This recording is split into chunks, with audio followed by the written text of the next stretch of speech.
Hello and welcome back to the Leinster Listen. I'm your host Mick Lennon and this is episode 31, the preview of Ireland versus Wales in the penultimate round of the Six Nations.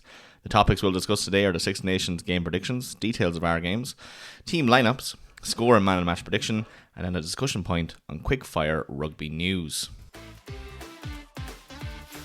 Alright folks, I'm going to start off this by apologising for missing the Cardiff review episode. I just had a hell of an illness and I couldn't get around to it.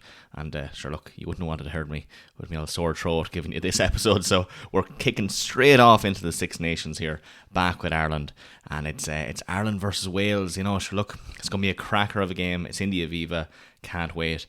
But let's just go through some of the other games in round 4. Well, obviously we'll start off with Ireland versus Wales since it is the starter one. And yeah, look, obviously we have to say Ireland are going to win that one. It's a fair old shoe-in unless something seriously bad happens. But look, no, 100%. You couldn't bet against us at this point. Next up, we have Scotland versus France. And look, I have to say France, obviously, because they're just on form. And they've such really good players this season, like Bielbieri. But do you know what? There is a 53% Scottish win rate in Murrayfield against France. And I think it's on the cards, lads. I think Scotland are going to do us a favour and are going to get us that win in the bag so we can actually win this championship out. So, look, my heart says Scotland, my brain says France. You decide. Over then to Italy versus England. And look, Italy beat Scotland at home and Scotland beat England at home. So, therefore, it has to be Italy. And I'm not even going to say England with the brain thing here. I'm going to go heart and brain with Italy. I hope it comes out that way. Details of our game. Yeah, kickoff is at 8:10 on Friday the 6th, as in tomorrow. Weather's looking dry. It's actually looking sunny, but it's looking very cold. So look, make it make sense, lads. I don't know. It was actually snowing today for about 5 minutes. Who knows what's going to happen. It's in the Aviva Stadium. Referee there is Carl Dixon. Yeah, I'm happy with that. Carl Dixon's a fairly decent referee. I think he's level-headed. He lets the game flow. Yeah, I can appreciate that. Where you can watch it, it's in the Aviva Stadium if you're lucky enough to have some tickets for that, or it's on RT2 or Premier Sports otherwise. Alright folks, let's go straight into these lineups. Ireland lineup, into the backs. Number 15, Jamie Osborne. 14, Robert Balcoon. 13, Gary Ringrose. 12, Stuart McCluskey. 11, Jacob Stockdale. 10, Jack Crowley. 9, Jemison Gibson Park. Into the forwards there with number 1, Tom O'Toole. Number 2, Ron Kelleher. Number 3, Tyg Furlong. Number 4, James Ryan. Number 5, Tyg Byrne. Number 6, Jack Conan. Number 7, and his first start, Nick Timoney. Number 8, and our captain, Caelan Doris. Over to the replacements there, number 16, Tom Stewart. 17, Michael Milne. 18, Thomas Clarkson. 19, Big Joe McCarthy. Number 20, Josh van der Fleer. 21, Nathan Doak. 22, Tom Farrell. And last but not least, 23, Kieran Frawley. Into the Wales lineup there in the backs, number 15, Louis Rees-Zammit. Number 14, Ellis Mee. 13, Eddie James. 12, Joe Hawkins. 11, Josh Adams. 10, Dan Edwards. 9, Thomas Williams. Into the forwards there, number 1, Rhys Carr. 2, Dewey Lake. 3, Thomas Francis. 4, Daffyd Jenkins. 5, Ben Carter. 6, Alex Mann. 7, James Botham. And 8, Aaron Wainwright. Into the bench there, number 16, Ryan Elias. 17, Nicky Smith. 18, Archie Griffin. 19, Adam Beard. 20, Ollie Cracknell. 21, Kieran Hardy. 22, Jared Evans. And last but not least, 23, and an uncapped player, Louis Hennessy. Yeah, look, if you've noticed there, both teams are opting for a 5-3 split. We're obviously really banking on the forwards not getting injured again. And look, it worked out for us last week, or 2 weeks ago, sorry, it was a rest week. It worked out for us, so look, why not keep going with that? And yeah, look, Wales probably clutching the straws at this point, so 5-3 doesn't really spell anything for them at the moment. Who to watch though for each teams? Yeah, look, Ireland there, Nick Timoney. First start, massive. Look, 30-year-old Ulster flanker, long time coming for this. Came off the bench in all 3 games so far and scored against France. You know, the carry of Twickenham there as well. He beat 2 defenders, set up the Osborne try. Look, it got him the start. He well deserves it. He's earned it. Simple as. Jemison Gibson Park is obviously, you have to bring him up. He had probably the best game of his life against England there. So yeah, you look, and it's also his 50th cap, so that's a personal milestone for him. You know, he's one of our own there in Leinster. When he's on the ball, the game is electric, so he's undeniably has to be called out here as one of the potential players to watch. And then last but not least for Ireland, I suppose Jacob Stockdale. And look, I got absolutely slated saying that he didn't step up to the mark against France and he just didn't have a good game. So look, I'm going to see what happens tomorrow. It's a big stage, big opportunity. He needs to remind everyone what he's capable of back in the day, and obviously, he's covering low there. So yeah, let's see what happens. Hopefully he has a great game. Moving over there to Wales, Josh Adams, look, 65 caps there. He was a top try scorer in, I think it was 2019 World Cup. Didn't have much ball now this tournament, but in fairness, not many of them on that team have that much at all. They've just been absolutely dominating most of the games. And look, Ireland will definitely keep it away from his channel. He's a big man, and he only needs one chance, so avoiding him would be fantastic. Dewey Lake there, 26-year-old hooker. He's captain in Wales. Look, what else could I say? He's fluent in Welsh. No, but look, they're the underdogs, but he's a very good player. He's a fantastic player, and I think if he has any area to run there at all, he's going to do it. Last but not least here, and I know it's worth noting that Adam Beard here, he's on the bench, but I think he's a fantastic impact sub there. He had a tough one against France now, in fairness, but look, I think he's worth probably being even the super sub if you're doing that in your fantasy rugby. He's a fantastic player. He can definitely stabilise Wales, and he's done so many times. So yeah, I'd say though Adam Beard and Dewey Lake probably the bigger ones there for that. Previous games there, we last lost them only in 2021, and if you remember that was behind closed doors in the Principality Stadium during the COVID lockdown. So that'll tell you. Very strange. I remember watching that. Jeez, it was so strange. Like you could hear all the players through the ref's microphone. It was so weird.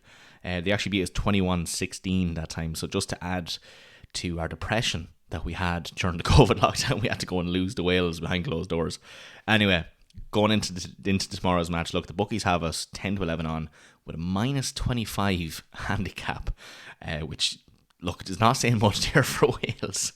But look, I mean, I think we have to come out there and do a French-level destruction on this team. We need to prove a point. We did so against England. We need to just follow through with that, get our bonus points in.